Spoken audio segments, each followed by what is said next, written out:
If you look for French bread pizza online on YouTube, you'll find hundreds of videos, but nobody really knows what they're doing. But I'm gonna show you how to make it real, how to make it like a real pizza joint would, and tell me if mine doesn't look better than anybody else's. What's up, YouTube interwebs? This is Booty the Drunk Guitarist. And tonight we're gonna make some French bread pizza.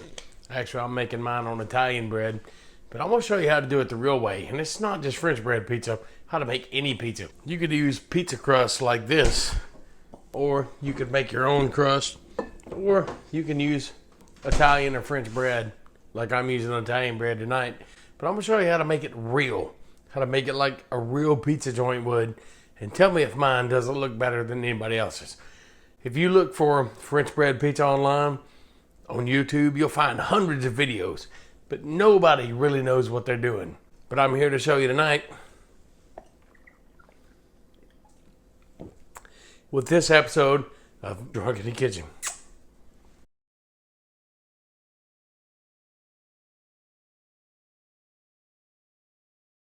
So what I've got here is I've got some Prego.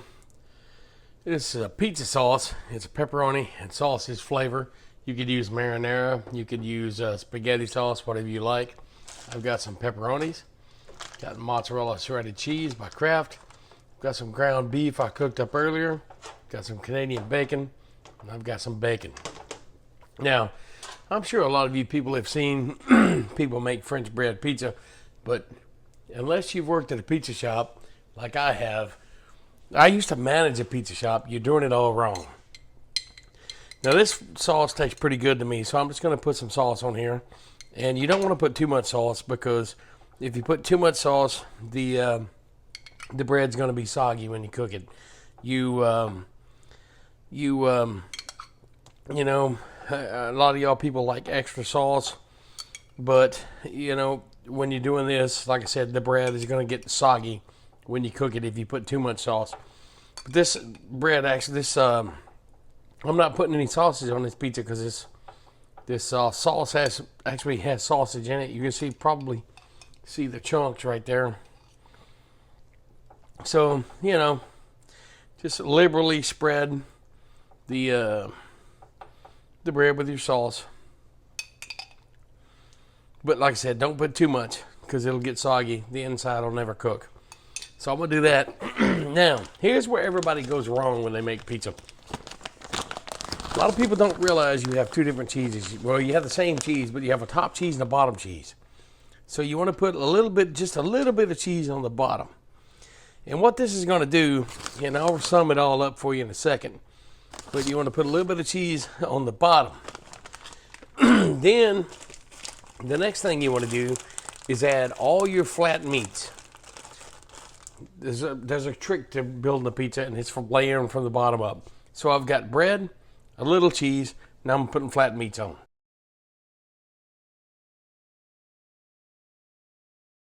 And as you can see, it's okay to overlap the pepperonis, because, like I said, I'm going to tie it all together for a minute. But you start with your flat meats, and you work your way up. Now, I'm not putting any vegetables on this pizza, but I'll tell you how to do it later. Eat the last pepperoni. So I've got pepperoni on them. Now I'm going to add some Canadian bacon. And by the way, this is real Canadian bacon. You could use just whatever kind of ham you wanted, because let's face it, that's basically what Canadian bacon is, ham. And this is relatively cheap to do this. Now the Canadian bacon's a little bit more expensive. It's more of the expensive item here. So got Canadian bacon there. Going on with the second one.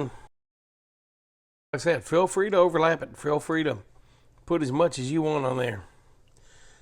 So there's Canadian bacon. Now you start with your round meats or your cooked meats. So I'm putting ground beef, and this is where you'd put ground beef, sausage, you know, meats like that. What you'd call, you know, if you go to Pizza Hut or Domino's, they have those round balls. They look like that. This is where you'd put your round meats or your ground meats. And you always want to cook these first. So I'm putting on my round meats. You want to get it spread good and evenly because you want that flavor in every bite. So we're gonna got a good layer of pepperonis, a good layer of Canadian bacon. Now we've got a good layer of ground beef. Now here's where you could add some sauce, or you could have added to your sauce some seasonings like some Italian herb seasoning, salt, pepper, whatever you want to add. But right now I'm done with this pizza. I'm not putting anything else on it. No vegetables, nothing like that. But if you were going to add vegetables right now, would be the time to put them here right now, like onions, green peppers, black olives, jalapenos.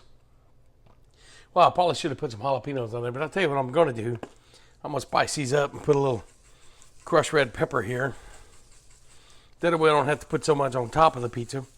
It'll already be spiced, and I really should have done this in the sauce layer. Now, here's the key to a real good pizza. Now, granted, your pepperonis don't get as crunchy as a lot of people would like them, but there's two different layers of cheese that go on a pizza.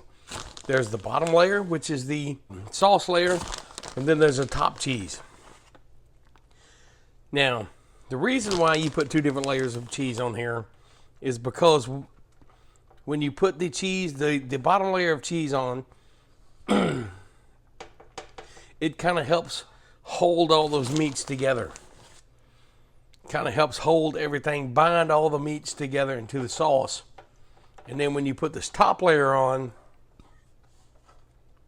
it actually binds everything together from the top down. You want the cheese to melt down in through the layers and bind with that bottom layer of cheese so that on top of the sauce you have a good sandwich. Now, the only meat that goes on top of the top cheese is bacon. And that's because the bacon is so small and so light, and the cheese will grab it and pull it down into your pizza. So always put the bacon on top because it's going to crisp up as well. While it's cooking, this bacon, even though it's fully cooked, it'll crisp up. And it'll melt into the cheese and get pulled down into the pizza. So there we go. Well, I'm using Italian bread. Most people call it French bread because they use French bread, but this is actually Italian bread. But there's the pizza. I'm going to put it in a 425 degree oven for, I don't know, maybe 20 minutes or so. And then here in a little bit, I'll show you the finished product. But look how beautiful that looks already. Oh, there it goes. It's time to go in the oven. So I'll just put that in the oven.